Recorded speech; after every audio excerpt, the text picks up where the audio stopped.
Oke, mohon maaf tadi ada sedikit kendala. Baik, materi minggu ini laporan bisnis. Kita akan belajar banyak hal ya, tetapi ini hanya scanning saja sekilas gitu. Kenapa ada laporan bisnis dalam komunikasi? Karena komunikasi itu kan sifatnya adalah menyampaikan pesan ya dari satu orang ke orang yang lain yang terkait dengan kegiatan bisnis. Minggu lalu kan kita belajar presentasi bisnis, rapat bisnis, dan tentu saja kalau sudah ada rapat, sudah ada presentasi, pasti ada laporannya. Itu jelas. Atau sebelum membuat rapat atau meeting, itu berdasarkan laporan. Jadi, tiga hal ini saling terkait, sehingga kita pelajari lebih awal terlebih dahulu ya. Nanti setelah itu kita baru belajar wawancara kerja dan juga apa negosiasi bisnis gitu ya. Nah, seperti apa sih laporan bisnis ini? Nah, laporan bisnis ini cukup penting untuk bisa dibuat di kantor atau oleh salah satu orang yang bertugas membuat karena setiap departemen di kantor itu nanti akhirnya juga membuat laporan, teman-teman. Kalau misalnya dia departemen keuangan nanti ada laporan rutin ya. Bahkan di perbankan itu, di dunia perbankan ya, di kerja di bank, setiap hari itu ada laporannya, ada tutup bukunya. Yang paling berat itu adalah akhir bulan. Ya, kurang lebih seperti itu. Lalu, apakah laporan ini dibuat berkala, rutin, dan pasti seminggu sekali, setiap hari, 2 hari sekali, atau bagaimana, Bu? Sebenarnya tergantung kebutuhan. Tetapi jelas kalau sudah dia punya kegiatan bisnis yang kompleks, yang sudah jalan, punya organisasi yang cukup luas dan bahkan punya cabang multinasional itu jelas harus punya laporan yang sifatnya berkala begitu ya. Baik yang skalanya dari departemen bahkan skala per cabang perusahaan. Nah, berdasarkan laporan inilah nanti akan ada keputusan untuk rapat, untuk menilai apakah sesuai dengan target penjualan di awal tahun. Nah, kurang lebih seperti itu. Sehingga kita bisa simpulkan bahwa dokumen tertulis ini gitu ya, dan sifatnya tertulis ya, tertulis itu bisa diketik, bisa juga merupakan hasil dari laporan pihak-pihak yang lain lalu dikumpulkan, tapi yang jelas karena sudah era digital itu diketik. Dan isinya adalah menyatakan sebuah hal atau tujuan atau maksud ya, ada arti gitu ya, secara fakta, objektif, akurat. Biasanya kalau kita ya, kalau anak marketing dan anak keuangan atau anak bisnis, laporan yang paling kita takutkan itu laporan pajak. Laporan pajak sama laporan hasil penjualan sama laporan hutang piutang itu yang paling berat karena jenis laporan itu banyak banget tapi yang paling pusing ya laporan pajak ya SPT karena semakin kompleks itu semakin rumit menghitung SPT-nya. Lalu kalau sudah go public tuh yang susah adalah bikin neraca laba rugi karena kita kan harus menginformasikan berapa dividen yang didapat dari para pemegang saham. Nah, makanya di sini isinya tuh harus objektif, harus akurat, seakurat mungkin, harus sefaktual, seupdate mungkin, dan selengkap mungkin gitu. Makanya ini merupakan komunikasi tertulis dalam bisnis yang kita kategorikan cukup menantang dan ini ya agak rumit teman-teman. Karena merupakan sarana manajemen yang menginformasikan harus diberitahukan ke orang yang nanti akan mengambil keputusan. Biasanya adalah para pimpinan-pimpinan di departemen atau pimpinan puncak dari pemilik bisnis itu sendiri begitu. Dari laporan-laporan ini nanti misalnya per bulan itu kita punya laporan penjualan, per bulan itu kita punya laporan karyawan yang keluar, yang masuk, yang rotasi, yang berprestasi. Nah, kurang lebih seperti itu. Nanti akan ada keputusan. Kita bisa lihat ya laporan itu mengarah kemana, track recordnya bagaimana, kita bisa ke depan nanti mengambil keputusan yang seperti apa. Jadi sangat penting sekali mendokumentasikan hasil kerja, teman-teman. Nah, fungsinya juga macam-macam. Jelas yang pertama untuk memantau ya, karena kita harus melihat track record selama ini kita kerja seperti apa. Lalu kalau misal terjadi pembengkakan di pengeluaran misalnya pengeluaran pengadaan barang ya yang seharusnya bisa lebih dihemat itu bisa kita akhirnya di bulan berikutnya tidak mengambil di vendor yang sudah pernah kita ambil karena mungkin lebih mahal. Nah, kurang lebih begitu. Lalu ada membantu mengimplementasikan kebijakan. Nah, ini tentu saja kita tahu sejauh ini kan perusahaan itu punya aturan. Nah, aturan-aturan ini tentu saja nanti terlihat apakah sudah dilaksanakan atau belum. Kalau sudah nanti ada bentuk laporannya seperti apa di lapangannya. Nah, ini kan jadi membantu ya melihat apakah aturan yang sudah ada itu SOP yang sudah diinformasikan dijalankan atau tidak. Nanti kan terlihat. Lalu memenuhi persyaratan aturan. Nah, ini sama dengan tadi ya, dengan SOP. Lalu mendokumentasikan pekerjaan. Nah, ini tentu saja karena kita ada kaitannya dengan vendor, dengan klien, dengan pihak ketiga, dengan investor. Nah, dengan seperti ini kan kita tahu siapa yang bekerja, lalu pekerjaannya apa, job deskripsinya bagaimana. Nah, ini kan jadi ketahuan ya siapa-siapa yang bekerja dan mereka tugasnya ngapain. Di laporan ini ada semua. Gitu ya. Lalu ada juga pedoman untuk keputusan pokok persoalan tertentu. Tentu saja nanti kan hasil akhir dari kesimpulan laporan itu kita ambil sebuah keputusan. Mau keputusannya pengadaan lagi atau penghematan atau nanti merekrut orang yang baru atau kita misalnya pilot bangkrut akhirnya kita mau mem-PHK itu kan nanti berdasarkan laporan. Dan terakhir ini yang paling penting ketika kita punya track record tentang laporan keuangan kita tuh bisa menjadi tolak ukur ini ya di bisnis itu yang paling penting pinjam di bank ya untuk modal. Jadi kalau misal mau cari modal di bank itu rata-rata memang harus punya laporan keuangan yang lengkap. Ada laba rugi, ada neraca keluar masuknya, lalu ada apa laporan-laporan yang hutang piutang. Jadi ada kurang lebih 3 jenis laporan keuangan yang harus disajikan dan ditunjukkan ke bank yang ingin kita tunjuk untuk bisa mendapatkan modal usaha. Nah, kurang lebih seperti itu. Laporan bisnis seperti apa sih kualifikasi? Kualifikasi ini adalah seperti apa yang seharusnya ya, syaratnya seperti apa. Jadi bisa aja yang sifatnya itu resmi dan tentu saja ini dibuat oleh individu. Misalnya adalah dibuat oleh pimpinan puncaknya atau biasanya pimpinan puncak itu hanya menandatangani, tapi yang membuat biasanya adalah anak buahnya ya, anggota-anggotanya. Lalu sifatnya ini rutin dan sangat khusus ya karena akan menjadi sebuah sejarah atau sebuah track record itu tadi. Kalau misalnya track recordnya bagus, ke depannya ini bisa menjadi acuan untuk dipakai seterusnya. Lalu berikutnya ada sifatnya internal dan eksternal. Internal ini ya hanya dipakai di perusahaan. Eksternal itu tadi yang dipakai untuk pihak ketiga. Kadang kan di surat kabar atau di koran itu ada laporan neraca ya. Misalnya Bank Mandiri, TBK itu kadang ada laporan laba ruginya dipublish ya di surat kabar. Nah, ini kan tentu saja kita kategorikan laporan eksternal. Ada yang bersifat informasional. Nah, laporan informasional ini ada juga pernah waktu itu PT Sampurna kalau nggak Cisamsu ya. Jadi PT perusahaan rokok atau gudang garam saya lupa pernah baca di Surabaya di surat kabar di harian Surabaya tuh di Jawa Pos dia menginformasikan tentang laporan bahwa laporan yang mereka sudah pajak ya laporan pajaknya sudah lunas sudah apa namanya melunasi tanggung jawab atau menyelesaikan tanggung jawab SPT. Jadi di situ terlihat ya informasional artinya perusahaan ini tidak ada tanggungan lagi pajak. Nah, jadi yang ingin menanamkan sahamnya di perusahaan itu sudah bisa dikategorikan aman ya gitu. Jadi tidak dikejar-kejar lagi punya tanggungan pajak, berarti bisa kategorinya perusahaan tersebut kredibel. Lalu disebut lagi untuk bisa membuat laporan bisnis itu harus yang analitis. Analitis ini ya tadi tentu saja ada sifat yang terperinci. Jadi dari hal-hal yang rinci ini kita bisa telusuri. Kalau misal pengeluarannya sekian berarti berapa apa saja yang dibeli. Itu kan sifatnya analitis ya. Jadi ada detail yang bisa kita telusuri kembali. Berikutnya, ketika laporan individu ini dibuat oleh beberapa orang, tentu saja nanti dibantu ya. Tidak mungkin satu orang membuat laporan. Tentu saja ada validasi dari teman-teman yang di satu departemen ya. Kurang lebih begitu. Dan latar belakangnya rata-rata orang yang sama. Kalau di bagian keuangan ya laporan keuangan. Kalau bagian HRD ya laporan di bagian sumber daya manusia. Lalu sifatnya resmi ya. Itu tadi ada permintaan pihak lain, misalnya tadi ya dari SPT, dari Dinas Pajak, atau juga dari bank yang meminta laporan laba rugi supaya mereka itu percaya bahwa perusahaan ini tidak kesulitan untuk mendapatkan keuntungan begitu. Jadi ketika didapat apa dikuncurkan dana untuk dana pinjaman, jadi tidak kelamaan untuk balik lagi ya, untuk dikembalikan lagi dananya. Berikutnya sifat rutin ini tadi ya bisa dibuat berkala. Kita kategorikan berkala. Nah, tapi ada juga ya yang sifatnya tidak berkala atau yang sangat ini apa sangat fleksibel. Itu tergantung perusahaannya ya, teman-teman. Apakah harian, mingguan, bulanan atau tahunan. Rata-rata memang umumnya berkala. Bisa saja harian tadi ya yang diperbankan atau ada yang dijadikan satu di akhir bulan semua. atau mungkin hanya ketika ada sidak dari pimpinan pusat gitu setahun sekali. Sifatnya tetap berkala ya walaupun setahun sekali.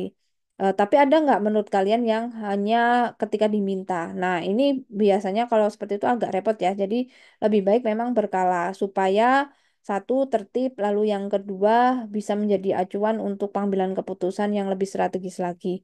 Berikutnya dibuat khusus ini untuk tujuan tertentu ya. Tadi misalnya kalau pajak ya tentu saja untuk kegiatan sudah menyelesaikan tanggung jawab atas tanggungan pajak. Ya, tadi yang internal juga sudah ya dan eksternal sudah saya jelaskan.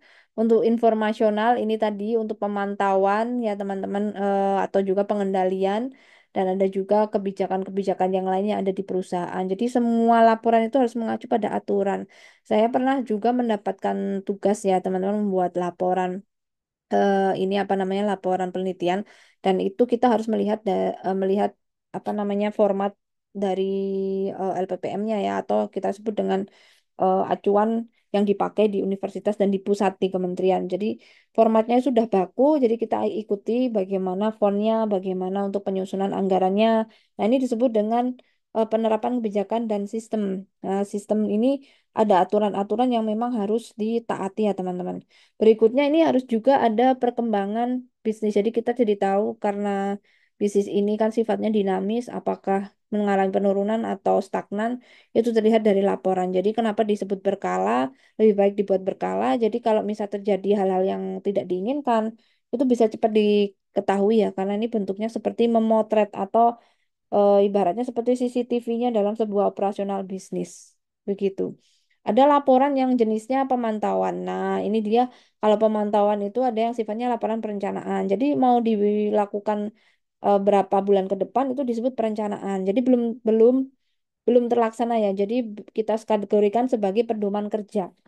Kalau mau kegiatan itu berlangsung, dibuat terlebih dahulu apa yang harus dilakukan. Itu baru disebut dengan laporan. Ada juga yang operasi. Operasi ini adalah yang saat ini sedang berjalan. Informasi yang rinci yang saat ini sedang dilakukan oleh perusahaan tersebut.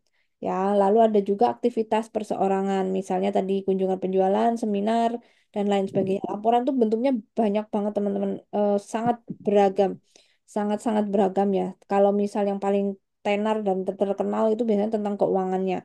Tetapi kalau Anda lihat lagi laporan itu sangat banyak sekali. Bahkan yang tentang sistem internetnya pun juga mereka punya ya. Perjalanan dinas juga kita kategorikan kalau sudah keluar selesai dinas lalu ada SPJ-nya itu disebut dengan laporan juga. Gitu. Kalau misalnya tentang penerapan kebijakan ini artinya bisa kaitannya dengan SDM ya orang-orang di keuangan apa orang-orang di bagian HRD. Lalu berikutnya ada aturan pemerintah. Ini juga tergantung nanti kalau misalnya itu perusahaannya apa namanya instansinya instansi publik ya milik pemerintah, ya ini tentu saja harus mengikuti aturan pemerintah. Walaupun bisnis pun ya perusahaan bisnis, perusahaan swasta juga harus mengikuti peraturan pemerintah. Kalau misalnya apa membangun pabrik ya, itu kan ada laporannya bagaimana membuka cabang ketika cabang baru sedang dibuka lalu diresmikan, lalu ada laporannya sudah berjalan atau tidak, nanti harus membayar pajak dan juga membayar iuran izin-izin yang lainnya. Nah, ini harus mengikuti aturan pemerintah, kurang lebih begitu.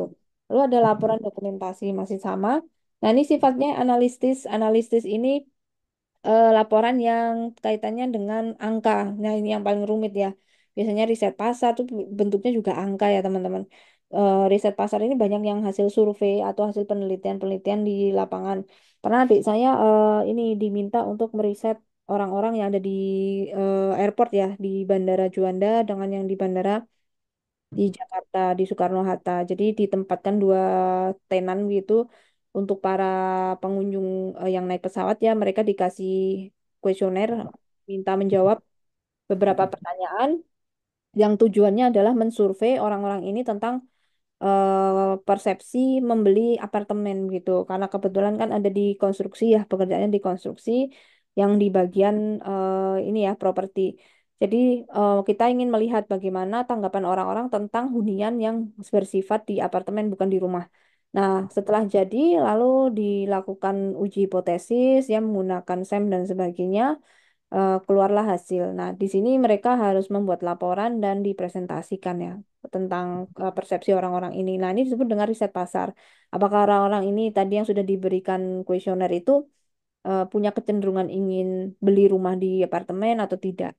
Berikutnya ada rencana pembelian mesin baru. Nah, ini tidak hanya mesin baru ya, bisa saja pengadaan barang-barang yang lain. Ada juga yang disebut dengan ini ada dua benda ya. Yang pertama ada peralatan dan perlengkapan. Kalau peralatan itu ya kita kategorikan ada mesin.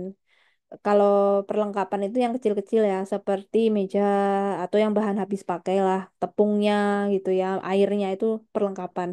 Kalau yang peralatan ya mesin kopinya gitu kan. Nah ini ya pembelian perlengkapan dan peralatan ini juga harus dibuat terperinci. Jadi ada hitungan angkanya ya, makanya disebut analitis. Berikutnya ada perubahan sistem komputer. Nah, komputer ini nanti ada di bagian IT ya, di bagian sistem informasi bidangnya. Tentu saja nih laporannya ya terkait dengan bagaimana sistem komputer yang dirubah ataupun diberikan software tertentu sehingga untuk keperluan pekerjaan. Berikutnya ada laporan reorganisasi. Nah, ini yang dimaksud reorganisasi bisa aja reshuffle ya atau dirombak kembali organisasinya, dirampingkan yang tadinya terlalu gemuk, terlalu banyak anggota di dalamnya diganti atau kurangi ya, dikurangi. Ada juga kebutuhan pegawai. Ini artinya ketika ingin merekrut pegawai baru itu perlu dirapatkan dulu ya, dirapatkan dewan direksi. Setelah itu ada laporannya. Nah, hasil dari laporan rapatnya itu biasanya dibutuhkan berapa orang nih untuk tiap departemen. Nah, ini dibuat laporannya baru nanti diambil keputusan. Nah, rencananya bagaimana untuk penulisan laporan? Tentu saja ada masalah dulu, lalu dikembangkan tujuannya, lalu disiapkan rencana-rencana kerja, lalu dianalisis datanya. Jadi butuh data ya, teman-teman. Dan berikutnya interpretasi. Interpretasi ini adalah pengumpulan data. Yang paling penting membuat laporan itu data, teman-teman. Data pertama tentu saja masalah. Nah, masalah ini biasanya adalah dari mana berasal, tergantung departemen ya. Kalau misal dari bagian mau membuat laporan laba rugi, ya tentu saja nanti kita minta datanya di penjualan dan di bagian keuangan. Tentu saja yang paling penting di hasil salesnya ya, di bagian SPG-nya itu kan pasti ada catatannya. Ya, itu baru identifikasi masalah akar. Berikutnya ada mencari mengakses informasi. Nah, ini caranya bisa bertanya langsung ke divisi yang dimaksud atau bisa juga kita mengambil dokumen-dokumen inti ya. Lalu dokumen yang sudah kita minta tadi kita evaluasi, kita pilah-pilah. Tidak semua ya data yang dikasih itu lalu bisa dibuat laporan, tidak. Tergantung kebutuhan. Kadang ada yang data yang tidak penting ya. Nah, yang bahaya tuh jangan-jangan yang kita temukan data yang tidak penting yang tidak bisa dibuat laporan untuk ambil keputusan. Nah, ini yang harus kita miliki selama ini ilmu untuk memilah mana data yang penting dan yang tidak untuk membuat laporan bisnis. Lalu berikutnya ada proses informasi. Nah, ini yang penting juga informasi ini. Kalau memang laporannya ini untuk tahunan dan nanti mau diambil keputusan, biasanya ada indikator apa saja sih yang harus dituliskan dalam laporan. Nah, inilah proses informasi. Jadi dari request itu kita temukan data di lapangan seperti apa terkadang berbeda. Jadi kita perlu pilih untuk masuk informasi yang tepat. Ya, kita bisa memproses yang membuat laporan ini. Berikutnya harus bisa dianalisis dan diinterpretasi datanya. Kadang kan bentuknya masih kolom-kolom dan angka kan kita tidak paham karena tidak ada kalimat. Nah, disitulah kita harus bisa menerjemahkan dengan kalimat dalam laporan ya.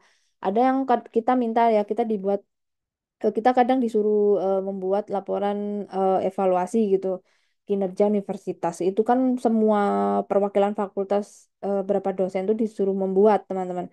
Dan kita hanya dapat data itu berupa grafik-grafik ya. Dan ketika Pak Rektor meminta, itu sudah harus ada bunyinya. Grafik itu sudah harus ada kalimat-kalimatnya, dibuat berwarna, kan nanti harus dicetak gitu ya. Dan itu tebal banget ketika dicetak ya, teman-teman. Nah, disitulah artinya kita harus menginterpretasikan data. Yang terakhir adalah menarik kesimpulan. Dari data-data itu, nah kita juga harus bisa menjawab permasalahan yang ada. Ya, dari angka kita tahu bagaimana indikator yang sukses, yang berhasil, yang sesuai tujuan rencana awal. Nah, kalau ternyata kesimpulannya jauh dari rencana di awal, tentu saja nanti bisa ketahuan hasilnya. Itu. Lalu kesimpulan yang harus dipertimbangkan itu apa? Nanti banyak ya border atau batasan apa saja yang harus diinformasikan dan harus juga masuk akal. Kadang laporan ada yang tidak masuk akal itu yang berbahaya. Yang masuk akal itu adalah sesuai dengan tujuan di awal.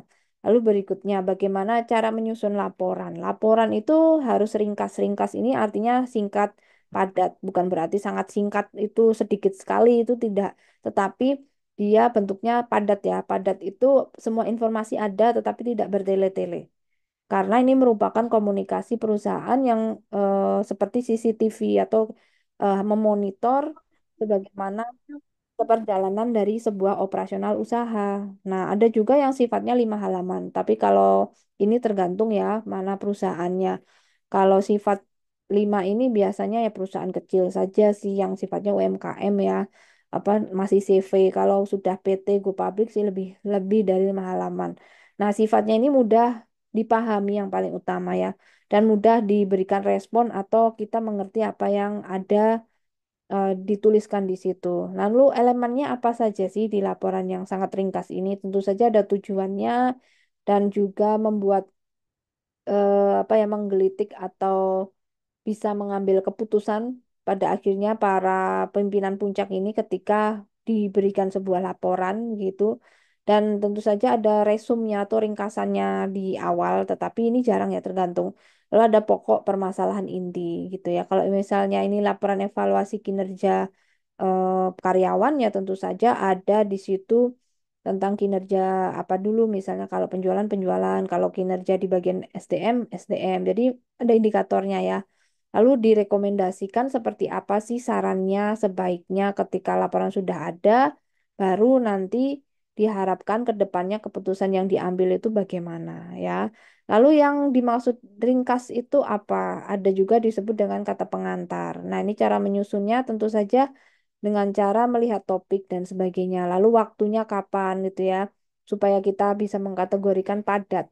Ya, kapan kita harus menyusun timelinenya di data yang mana, sampai kapan, dan rencananya mau disusun kapan. Itu yang paling penting karena menyusun laporan itu butuh waktu untuk mengumpulkan data yang paling sulit, teman-teman. Baru nanti menuliskannya, meninterpretasikan data itu yang juga cukup memakan waktu.